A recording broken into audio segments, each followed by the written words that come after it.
Hey everyone, and welcome back to the channel. In this video today, I just want to talk about how we need to, as a people, switch up our strategy if we really want to compete in life. Now, before I begin, I just want to say a huge thank you to all my subscribers. I have recently reached my goal of getting over 100 subscribers, which happened earlier than expected. You all are appreciated, even if my content may not be directly aimed at yourself. But again, I want to say a massive thank you. And if you are new to this channel, please hit that subscribe button. That would be much appreciated. So what do I mean by switching up our strategy? Now, I'm talking about how we are competing when we're in the workforce and whether we are actually in the power positions needed to have real economic power in this world and to make decisions that we've been crying about. Now, the images that you are seeing on the screen, it highlights the percentage of workers broken down by ethnicity group in a type of occupation. Now, in this first image, you will clearly see, and I've also highlighted it as well, a clear discrepancy here with this category called managers, directors, and senior officials. Now, the official definition of this category is someone who has a significant amount of knowledge and experience of the production processes and the service requirements associated with the efficient functioning of organizations and businesses. Now, when you look at this in comparison, we look at the statistics, we can see a clear issue here when it comes to our representation. We are at 5%, which is the least out of any ethnic group. Now, when you consider, if you look at the other statistic on the right, the middle one, we are 21% professionals, which is very comparable to other groups. So you mean to tell me that of all the professionals that we have, there are only 5% which reach that top level of being a manager, director, and senior officials? Now, the question is, why is this? What is the reason for this? Now, I'm not going to scream racism. If you've listened to any of my other videos, I don't like using that card. I only like to use racism when I believe, at least from my perspective, when it's needed and evident. So what is the reason why we're not at these power positions, at least more reflective than with other groups? Now, I believe personally this is down to a couple of reasons. One of them is a lack of confidence when we go for these positions, because in order to get there, it takes a bit of time, it takes a better look, and it takes perseverance. And also with that, if you have a lack of confidence and lack of self-esteem and wanting to go for these positions, you're not going to want to travel the road hard taken, or you're not going to want to put in the hard hours, because with lack of confidence becomes a lack of discipline, and it just becomes a nightmare. And again, it will take some time to get there. But a lot of part, I believe it's down to a lack of ruthlessness on our part and getting to the top. And again, this ties in to the last video that I did talking about religion and how I believe some of the cultural aspects of us as a people makes us docile. It may be good in one sense, but in another sense, it makes us completely weak. So we need to be more ambitious and have that ruthless edge and drive in order to get there. Because again, we always cry and moan about organizations and firms doing and saying things that we may not like, or we say we need to sit at the table. But if we don't have a seat at the table and we're not actually being ruthless and having that drive and ambition to get there, other people will do what they think is best on your behalf. And we've already seen what that looks like when we have companies such as Sainsbury's who have, come out as in terms of Black History Month and said what they've said, and they have completely missed the mark, which a lot of black people have agreed with. So we need to make sure we're more ambitious, more ruthless in getting to the top positions, because that's where the seat of power is. And that's exactly where, if we really talk about economic power, we talk about economic struggle, we talk about decision making, these are the sort of positions that we need to have more representation of. Now, the next image on your screen, you'll see an even bigger issue highlighted here. Now, this is highlighted in the caring, leisure, and other services category.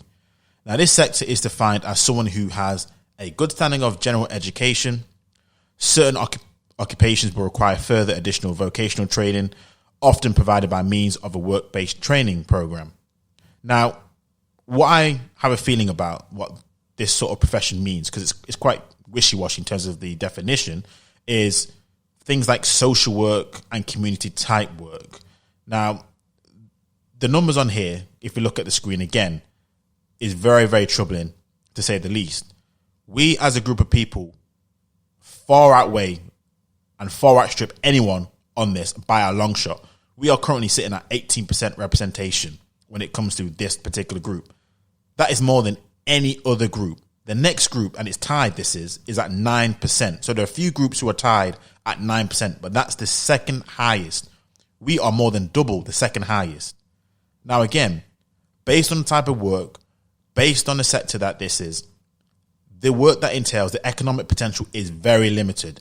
This is not a power position. This is not the positions where if we really want to make real change in the community, if we want to make real change in our life individually as well as group economics, this is not the type of line of work which, I don't want to job shame here because that's not what I'm looking to do. I'm just looking to lay out the facts.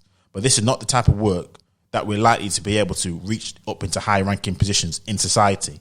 And also with things like social work and community type work, which is very public sector orientated, one of the unfortunate things, particularly with the situation going on right now, is you're likely to be very disposable based on the market and the economy.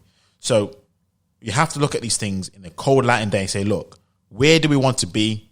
What position do we want to be at? And what does that look like? This is what we're seeing currently right now. So there's clearly a situation here. There's clearly something that we need to make sure that we're not allowing ourselves to be in the position that we need to be in.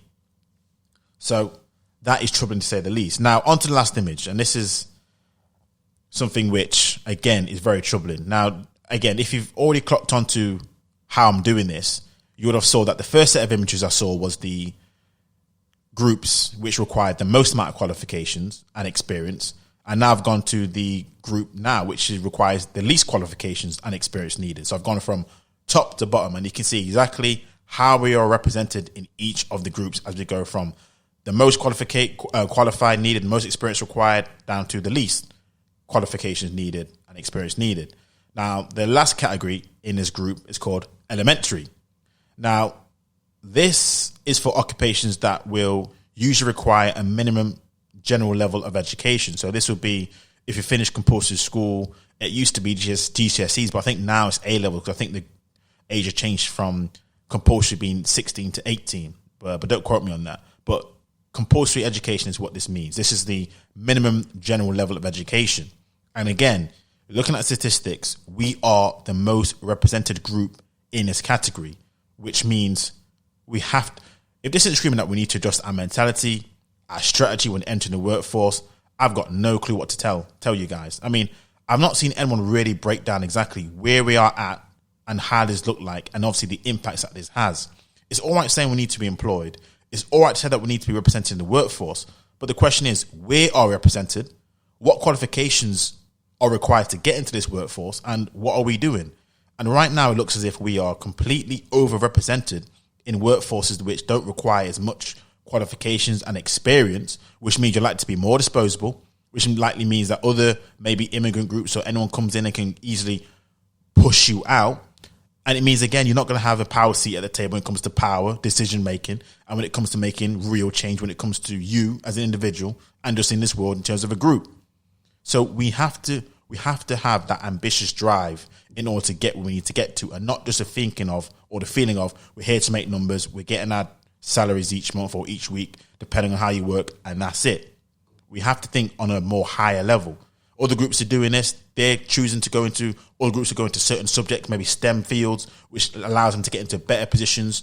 Even if it may not be at the start, the potential is a lot higher than what we go into. We can't let fear of any issues that we may find or may face in the workforce to stop us from trying. We need to have a renewed focus and a renewed strategy. And this is what we need to do in order to get that power positions that I'm talking about in life. So thanks for listening, everyone. I hope this all makes sense. Let me know what your thoughts are in the comments. Thanks for listening. Until next time, I'm out.